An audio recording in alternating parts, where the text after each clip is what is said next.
Hey Vikings, Miss Faiai here to go over our week 5 assignment. So this is for the week of May 18th through May 22nd. We're almost done. All right, guys, so hang in there. And this week we're going to go over Act 5 of Romeo and Juliet by William Shakespeare. Remember, if you have any questions, you can send me a message on Jupiter Grades, email me, text me, or attend my virtual office hours on Wednesday.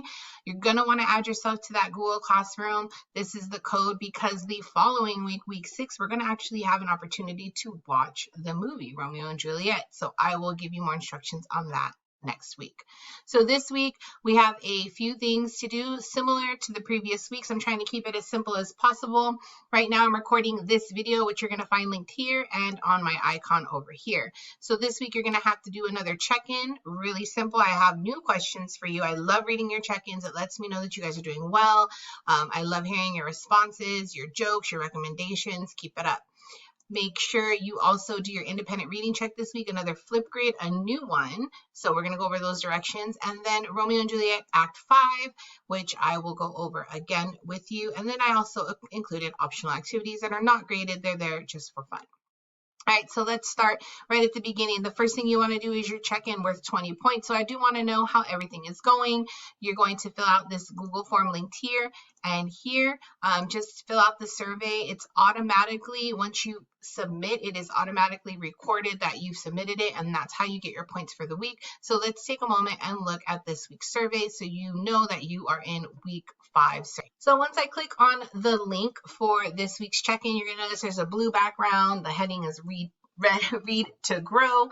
I have the same information. I definitely need you to fill out your first and last name and what period you are in so that I can give you credit for your check-in. Let me know how your day was going and then answer the rest of the questions. Pretty simple. And then of course at the end, if there's anything else you want me to know, please let me know. This is the best way that I can respond to any of the questions that you have. So make sure you fill this out. Again, this is worth 20 points. All right, so back on this main page, once you're done with the check-in, you want to go into your independent reading check for the week. So I hope that you guys have been continuing to read your independent reading books. I actually finished mine, and I was really excited that I finished it. It was different than I thought it was, but it was good. But now I'm on to my next book, and I will definitely give you guys my own take on this week's flip grid. So for this week, independent reading check is worth 30 points, so definitely do this.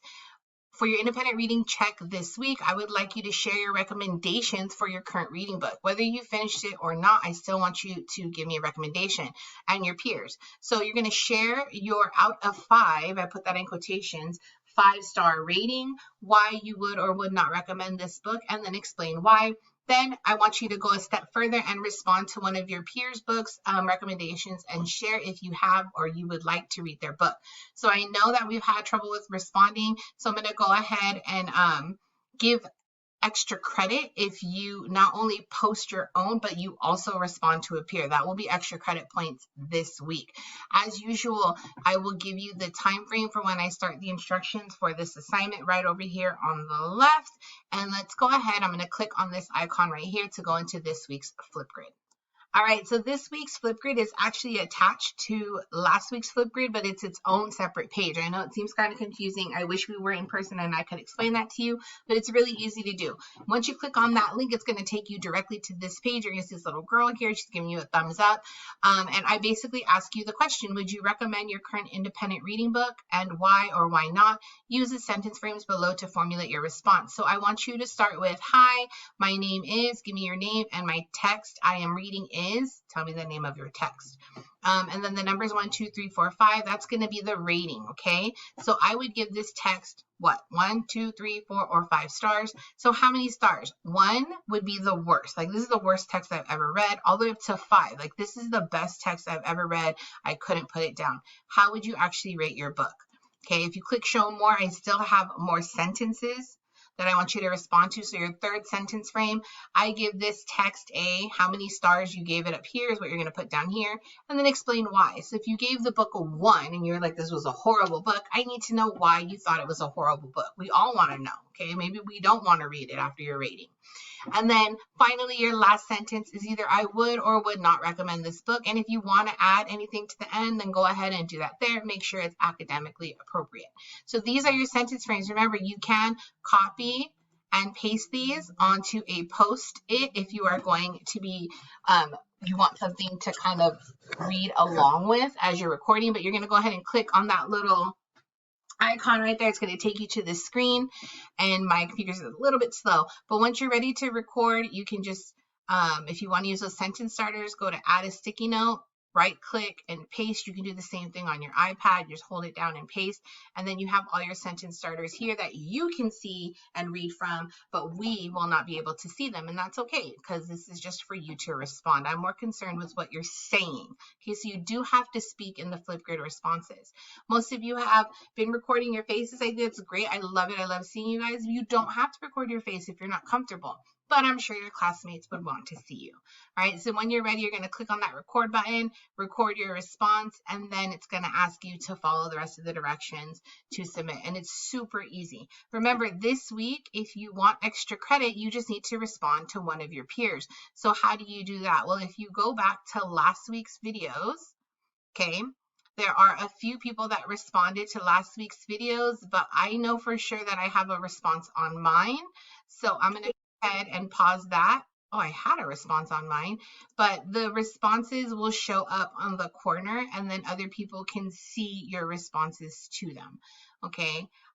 And that's how you do it. You just basically go ahead, and after someone posts, you just click on their post, and then you can respond. Let me go back really quickly. I'll go ahead and do it with my video. Okay, so I would click on my post, and if I want to reply, I just click that reply button. I know that went really quick, so let me do that again. So you'll see that box right there on the bottom, that reply button, and that's how you record your message, and automatically that person and me will both see your recording, sorry, and everyone else. Okay, and that's how you get your extra credit for this week. All right, so book recommendations, easy Flipgrid to do. It's basically your opinion, real easy, 30 points. All right, so I'm back over here on the Hyperdoc. Once you have submitted that, it is graded on Flipgrid. I open up Flipgrid around every single day, and I check out who has posted, who has not posted. If I still haven't graded yours and you want me to try to grade it earlier, just send me a message, and I'll try to get that done as quickly as possible. All right, so the next and final assignment for the week is Act 5. We're finally there. This is the most exciting act because you finally get to find out what happens. Okay, Act 5 is the last act of Romeo and Juliet. I have a typo right there, so I'm going to fix. So I went ahead and fixed that typo. There was another typo, so I went and fixed that too. But this week, you're going to go ahead and complete the Romeo and Juliet Act 5 Hyperdoc. Okay, you're going to read Act 5 in the script, define important vocabulary words, answer reading comprehension questions, and then do a writing reflection. This is a document you can download in Google Classroom. So I give you the step-by-step directions here. I'm not going to go over them right now. Instead, I'm going to go ahead and go over the assignment with you step by step. But once you are done, you're going to submit that into Google Classroom, and that's how you get your 50 points. This is worth the most points because this is the assignment we would have been doing if we were in class together. So I do want you to at least be familiar with Romeo and Juliet, because guess what? You might end up reading this again in high school, and it's always good to have a background on the play, at least be familiar with it, because your high school teachers are going to do something a little different with the play. They think you've already read this, okay, especially if you're coming from MBA going into Mar Vista High. So I definitely want to know what you think about the ending. That's going to be interesting to see. Again, I'm going to post the directions to this part of the assignment right over here. And this is a reminder that you can find this document in Google Classroom. So let's go ahead and check this assignment out. All right, so this week's Romeo and Juliet Act 5, in the beginning, I give you kind of a little bit of a background on what constitutes a tragic ending, meaning what makes something a tragic ending.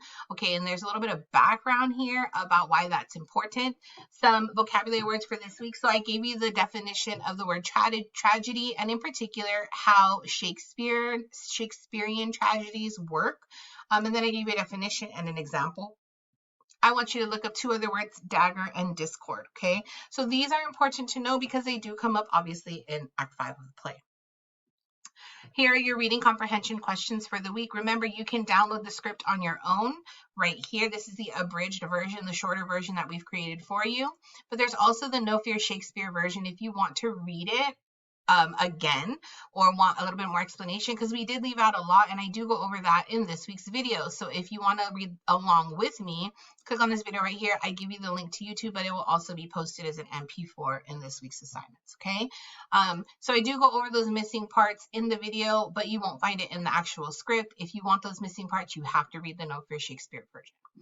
So this week, I'm going to have a few questions for you. I have 3. So question number 1, in Act 5, Scene 1, why does the apothecary refuse to sell poison to Romeo? And then I gave you a little background. I'm not going to review this with you because I want to see who actually reads the background in order to answer this question. But I did give you a sentence starter. So in Act 5, Scene 1, the apothecary initially refuses to sell Romeo the poison because what? What is it that kind of prevents him, or he doesn't, the reason why he doesn't want to sell him the poison, okay? Then question number 2, in Act 5, Scene 3, Romeo goes to the tomb of Juliet and meets grieving Paris, whom Romeo does not recognize. Romeo kills Paris, who requests to be buried beside Juliet.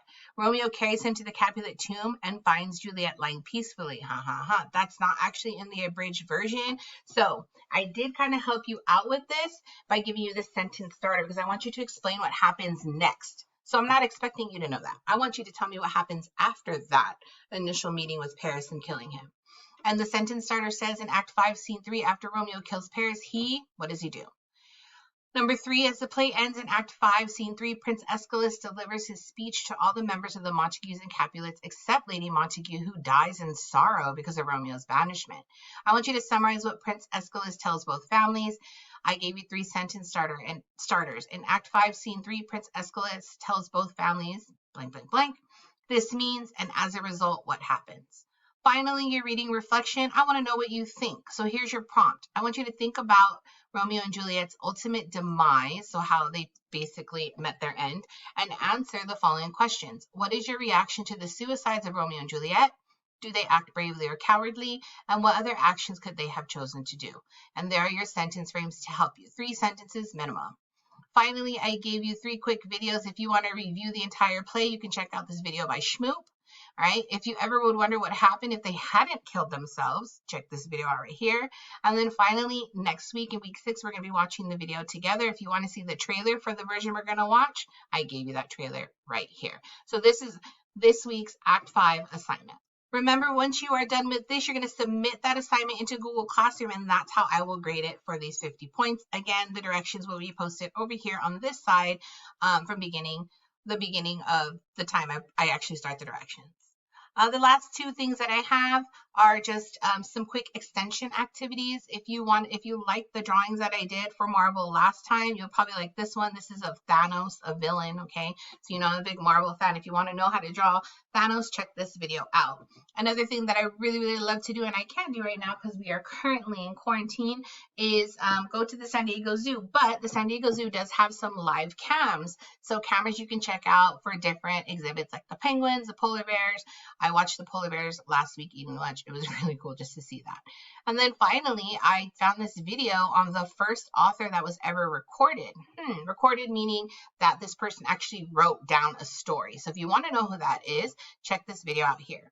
When you are done, you guys, just submit this Hyperdoc into Google Classroom along with all of the other assignments that I ask you to submit to Google Classroom, which would be Act 5 and this Hyperdoc. And then complete your flip grade on your check-in, and that is the extent and everything that you need to do for this week. You don't have to write on this Hyperdoc, but it is here for you just to go over all of the directions. All right, Vikings, if you have any questions, you know how to get a hold of me. I miss you all. I hope you are all doing well. Stay safe, and of course, make smart decisions.